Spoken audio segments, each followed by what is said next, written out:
Kerry on site at the music school with the permaculture education side of things. By the way, I need volunteers to help me on site. Call me, Facebook me, Kerry Cameraworks, and you don't have to be a Facebook member to be able to get through. My idea works, then we get everybody in Corfu in one weekend to collect the heritage seeds from all the villagers, all the oldies, all the people that are the caretakers of the seed. They will trust us enough by then to give us the seed, then we give it to the local eco-growers, then we collect the seed and give it to the local seed savers, then we hand it to everybody. And by then, this education program will be all filmed to educate people on how to grow their new food, the food that they've been given for free. And Corfu will turn into an eco-island of only growing heritage foods. That's the plan. In the Vostro, around the back there, we're going to put in a banana circle. Look it up. Along this line here, which you can't really see, where that log is, we're going to dig out the log, create a semicircle there and have another banana circle in here. The trees here, we've taken out all of these spiky thorns, and these little babies climb everywhere. Their purpose is to actually protect the edges of forests and that, to cover them so there's no light that gets in. But there's a ton of light here, and so these things are going to grow. We've got disturbed soil. Their job is to stitch the soil up. So they're a good plant for that purpose. We don't want them. So we're going to put there's a thing called an edge effect. Anything where you have one surface next to another surface, you get the rain runoff, there's nutrient build-up there, and this is where the weeds grow. So we're stopping the weeds growing on all the edge effects, which is around the tree. So we've planted the grasses here, which is like a bamboo, as a wall, and we've got an edge effect here to cover up thorns to stop them encroaching here, because their purpose is to make it all dark inside there, inside the forest. So if we make it dark, then they won't need to come out any further. So this here now has cardboard. The cardboard stops that edge effect and stops the weeds coming through. We should be now covering that with straw or hay, but we haven't got any, and so it's going to stay cardboard for the moment. And we're going to plant legumes, vines, nitrogen fixing, fertilizing plants. And then those vines will cover the ground, they will cover the tree, they will climb around the base of the tree, and then you don't need to weed anymore. Here we have hugel beds. A hugel bed is a system where you actually get old rotten logs, and those rotten logs then create a large mound of dirt, a large mound of logs, and then they decompose. So 3-4 years, it's still creating nutrient and warmth in cold winters, and your plants are constantly getting fed. We ran out of labour and timber and time, so we'll let these decompose a little bit longer till after Christmas, and then we'll fill them up to this kind of height, a double reach. You reach in from this side and you reach in from that side to get your garden. These need to be twice the height, and we've got a tree that's been cut down way over there, which we're going to chop up and raise mounds here of rotting natural vegetable material, which is the timber, to create fertilizer for years. Come down to our worm farm. We have a worm farm of the worms that are here. I've also given them a variety of food. We're going to see what they like to eat, see if we can actually use them for garden vegetables, for all this food scraps that we throw out. If not, they're good for the leaf litter, and we'll keep them healthy here until our hugel beds are fine. They are beautiful, and we'll find out what they eat. Use them to create fertilizer for the ground and nutrients within the ground. In bed. We really need bathtub or old fridge, and that way we can put these worms in there and actually create them, keep the nutrients, and I can explain about how worms help the ecology later. But they're insulated for the moment, so our poor little darlings don't die from the cold.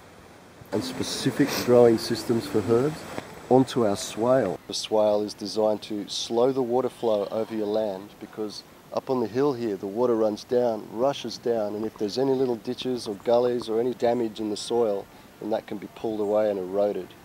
Then all the heavy weeds come in to try and stitch up that erosion. So in permaculture, what we try and do is dig in a swale, which is a water harvesting ditch on contour, meaning digs a ditch and it runs right around the same level line around the hillside. It doesn't hold water, It's designed to bring water in. The water then soaks into the ground and raises your water table level. So where you normally get a well and you pump it and your well can go dry, this, after 7 years, that's the time that it actually takes, will make your well full again. This ditch has a mound on the other side, so water flows into it, stops against the mound and then slowly soaks in. It's also designed to grow trees. So it is a tree growing water harvesting system. It hydrates the landscape. On the upper slope we put in nitrogen fixing trees and food for animals. And these markings all the way along is seed that I've been gathering for the last 7 years since I've been in Greece. Wild seed of nitrogen fixing species of trees, which are also good animal food that I've been collecting over the year.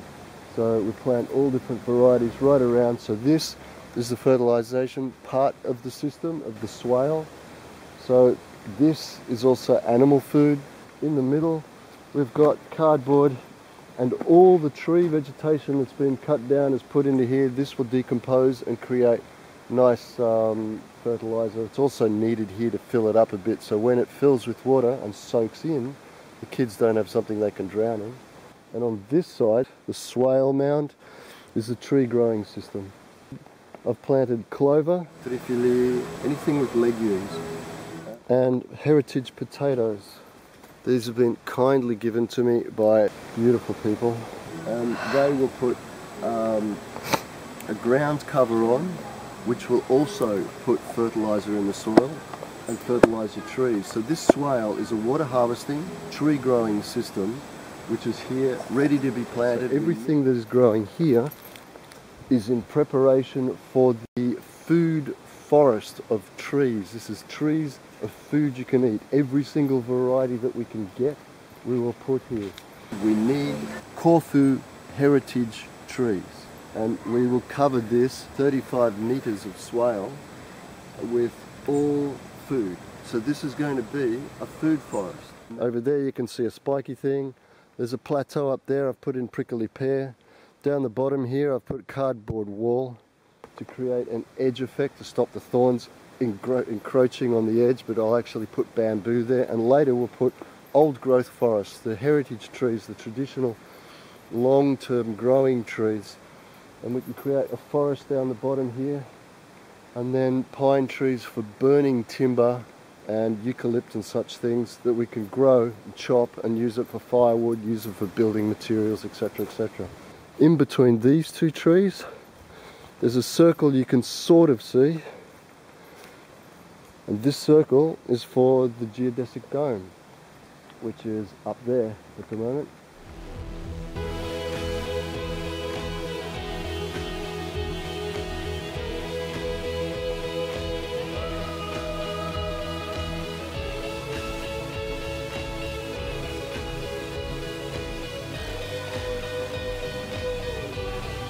See you, Costa.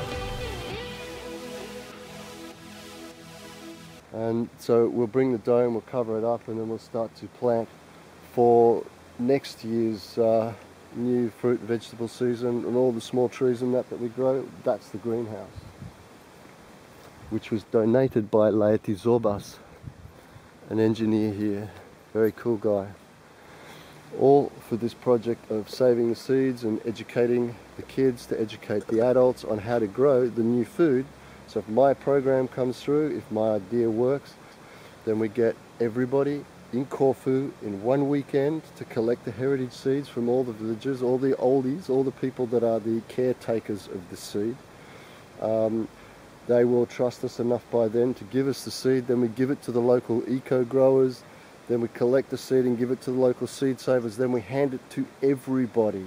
And by then, this education program will be all filmed to educate people on how to grow their new food, the food that they've been given for free. And Corfu will turn into an eco-island of only growing heritage foods. That's the plan. We have a lot of garden beds and we need plants. Please help us out. And right now, if you've got any grapevine cuttings that you can give us, we would love them, but we need to know you've had them in your family for a very long time. Not bought from the shop, and not planted in the last 5 or 10 years, but older systems. And if we can get those grapes, appreciate it very much. So help us out, the gardens here, and if you can actually volunteer your help just to help dig and set up systems, that would be wonderful. Thank you very much.